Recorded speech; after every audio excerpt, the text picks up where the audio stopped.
Muy buenos días. Saludo a las ministras y ministros de la Corte Suprema y a los postulantes que participan en esta sesión presencialmente o a través de videoconferencia. Pueden tomar asiento. Según lo dispuesto en el artículo 521 del Código Orgánico de Tribunales y conforme lo establece el acuerdo de pleno de fecha 14 de abril del año 2020, esta audiencia pública, en que la Corte Suprema se encuentra reunida en pleno, tiene por objeto otorgar el título de abogada o abogado una vez que ustedes postulantes presten el juramento de rigor para desempeñar con lealtad y probidad la profesión. A continuación, el señor secretario subrogante del tribunal procederá a tomar el juramento, que será recibido por las señoras y señores ministros de la Corte Suprema. Les invito a todos a ponerse de pie.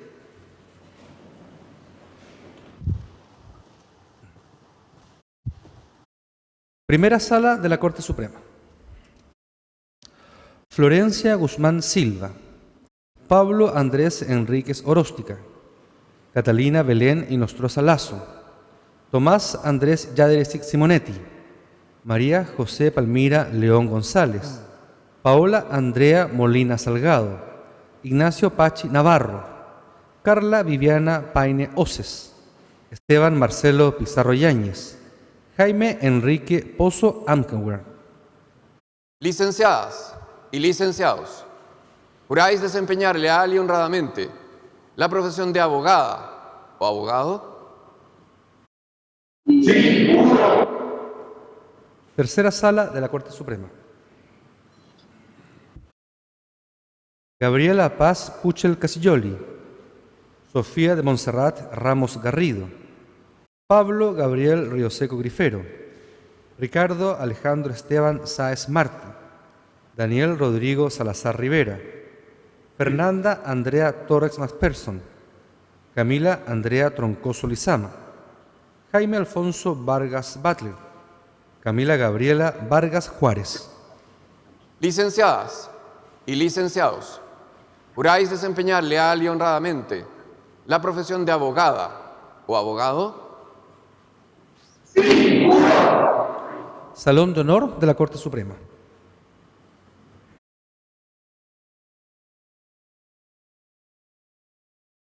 Eduardo Jesús Acuña González, Eduardo Andrés Alegría Tandago, Tamara Celeste Alvarado Barriga, Daniela Alejandra Amigo Escalona, Mariam Amira Anaís Ledesma, Juan David Apablaza Gallardo, Anaís Barahona Mancilla, María José Barbosa González, Javier Ignacio Bravo Sikutovich, Santiago Javier Breton Jara, Héctor Javier Brito Olate, Domingo Burgos Salas, Marcela Ivania Bustamante Calderón, Luis Alberto Cabello Torres, Eric Eduardo Casanova Morales, Nicole Soledad Castet Álvarez, Sara Janet Cerón Betancourt, José Miguel Ángel de la Fuente Suco, Diego Osvaldo de la Peña Zamudio, Nicolás Hernán Durán Marambio, Jennifer Macarena Escobar Robles, Arturo Eduardo Figueroa Márquez, Carla Natalia Gaete Rojas, Víctor Manuel Gazagne Hernández, Andrés Humberto Jimeno Carvajal. Licenciadas y licenciados, ¿juráis desempeñar leal y honradamente la profesión de abogada o abogado? Sí, juro. Señor presidente, señorías, las licenciadas y los licenciados han prestado juramento. Gracias, señor secretario.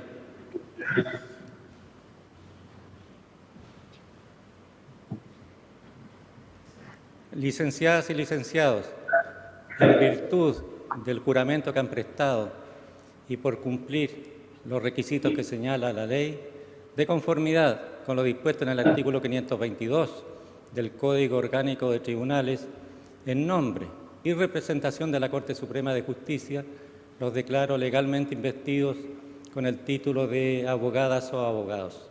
La Corte Suprema les felicita y desea buen éxito profesional. Aplaudamos vuestro logro.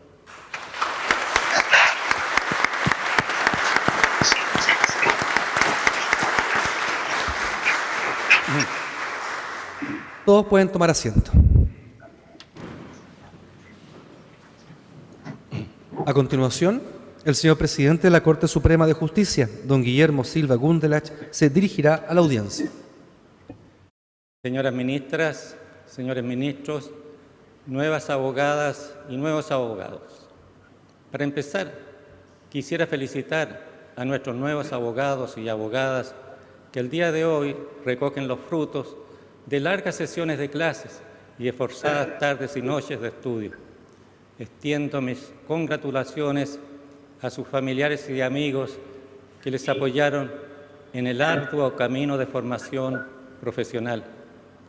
El día de ayer se conmemoró el Día Internacional de la Eliminación de la Violencia contra la Mujer. Y en este contexto quiero compartir con ustedes algunas palabras en relación con la labor que efectúa el Poder Judicial en la prevención y erradicación de la violencia contra las mujeres. La obligación de protección de ellas ante actos de violencia se encuentra ampliamente consagrada en diversos instrumentos universales e interamericanos. Dentro de estos destaca la Declaración sobre la Eliminación de la Violencia contra la Mujer, emitida por la Asamblea General de las Naciones Unidas en 1993, por su aporte en la delimitación y definición conceptual de lo que es la violencia contra la mujer. Este instrumento la define como todo acto de violencia basado en la pertenencia al sexo femenino que tenga o pueda tener como resultado un daño o sufrimiento físico, sexual o psicológico para la mujer, así como las amenazas de tales actos, la coacción o la privación arbitraria de la libertad, tanto si se producen en la vida pública como en la vida privada. La declaración en comento también es relevante por ser el primer instrumento internacional que aborda explícitamente la violencia contra las mujeres, estableciendo un marco para la acción nacional e internacional, marcando un importante hito en la lucha por el reconocimiento y protección de los derechos de las mujeres al visibilizar las distintas dimensiones de violencia que sufren. Al trasladar la óptica de tratamiento de la violencia contra ellas desde el ámbito de lo privado a la esfera pública, se consagran estos hechos como verdaderas violaciones a los derechos humanos, que en esa calidad ameritan la intervención del Estado. A pesar de que la declaración está por cumplir 30 años de su emisión, en la actualidad la violencia contra la mujer sigue siendo una de las prácticas socioculturales más extendidas y reproducidas en el mundo, siendo vivida incluso de manera cotidiana por distintas mujeres. En efecto, a nivel mundial, 1 de cada 3 sufren algún tipo de violencia, cifra que se ha mantenido estable a lo largo de este decenio. Avanzar hacia el aseguramiento de una vida sin violencia contra las mujeres requiere del trabajo coordinado y comprometido de diversos organismos, entre los que, sin lugar a dudas, se encuentra el Poder Judicial. Creo fehacientemente que la erradicación de este tipo de violencia requiere de una debida y oportuna respuesta judicial. En este sentido, la efectivización del derecho de acceso a la justicia de las mujeres resulta central. En este orden de ideas se ha expresado la Comisión Interamericana de Derechos Humanos al señalar que el Poder Judicial constituye la primera línea de defensa a nivel nacional para la protección de los derechos y las libertades individuales de las mujeres, y por ello la importancia de su respuesta efectiva ante violaciones de derechos humanos. Conscientes del rol que como Poder Judicial cumplimos en la tarea de eliminar la violencia contra las mujeres, a lo largo de los años hemos ido adoptando diversas medidas tendientes a efectivizar su derecho al acceso a la justicia. Es así como en el año 2018 el Tribunal Pleno de la Corte Suprema aprobó la política de igualdad de género y no discriminación del Poder Judicial, instrumento que considera dentro de sus acciones clave la incorporación de la perspectiva de género en el ejercicio de la administración de justicia. Ahora bien, ¿qué es la perspectiva de género y cuál es su función en la eliminación de la violencia contra la mujer? La perspectiva o enfoque de género es una variable analítica que nos permite advertir las construcciones culturales y las relaciones sociales que se entrelazan entre hombres y mujeres y, por tanto, nos permite identificar en su trasfondo aquellas interacciones que establecen pautas de desigualdad y discriminación, las que en gran medida sustentan la aceptación y reproducción de patrones de violencia. En este sentido, este enfoque permite visualizar y comprender cuáles son los factores que subyacen tras la violencia ejercida y aquellas vulnerabilidades que hacen a una persona ser propensa a estas acciones. En el ámbito de la labor jurisdiccional, la aplicación de la perspectiva de género es útil y necesaria. Por este motivo, el Poder Judicial, a través de su Secretaría Técnica de Género y No Discriminación, elaboró el Cuaderno de Buenas Prácticas para incorporar la perspectiva de género en las sentencias, texto que tiene como finalidad servir de herramienta de apoyo en la labor de jueces y juezas que se enfrentan a casos marcados por un alto componente de género. Así las cosas, y citando a nuestra ministra encargada de Asuntos de Género, señora Andrea Muñoz, el objetivo tras la promoción del enfoque de género es permitir a magistrados y magistradas reconocer y considerar si se está ante un caso en que existe una discriminación de género, visibilizar los estereotipos que contribuyen a perpetuar la desigualdad, analizar su particular condición a la luz de las normas jurídicas nacionales e internacionales pertinentes y garantizar que sea objeto de un tratamiento que permita el acceso efectivo a la justicia de todas las personas. De esta manera, juzgar con perspectiva de género se traduce, a grandes rasgos, en adoptar una actitud crítica y reflexiva ante el caso concreto, a fin de, entre otros asuntos, identificar el contexto en el que se desarrollan los hechos, las vulnerabilidades a las que pueden estar afectadas las personas involucradas, las asimetrías de poder que puedan existir entre ellas y los estereotipos de género presentes. Lo anterior, actuando con la debida diligencia judicial, esto es, asegurando que en el proceso jurisdiccional primen la oficiosidad, la oportunidad, la competencia, la exhaustividad, la participación de las víctimas y fundamentalmente la independencia e imparcialidad del juez.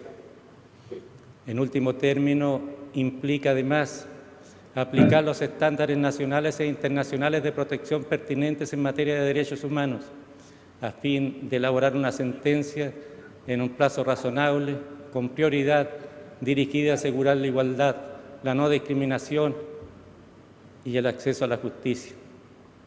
Apreciadas abogadas y abogados, tras este breve repaso sobre algunas de las acciones efectuadas por el Poder Judicial para avanzar en la eliminación de la violencia contra la mujer, quiero invitarlos a hacerse parte del cambio de paradigma que exige la aplicación de enfoques de derechos humanos y en particular de género en el ejercicio de la abogacía desde sus diferentes flancos, ya sea que se desempeñen en la academia como jueces y juezas, funcionarios de la administración o como litigantes.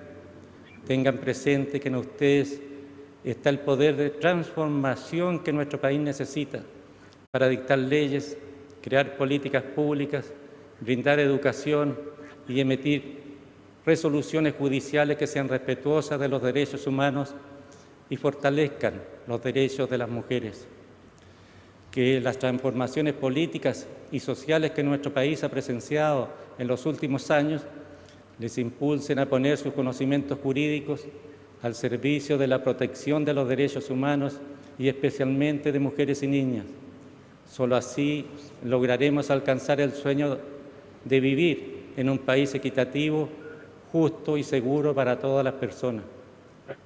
Concluyo estas palabras reiterando mis felicitaciones por el gran logro de la obtención del anhelado título profesional y me despido con el anhelo de haber inspirado en ustedes la pretensión de acabar de una vez por todas con la violencia que sufren mujeres y niñas. Muchas gracias.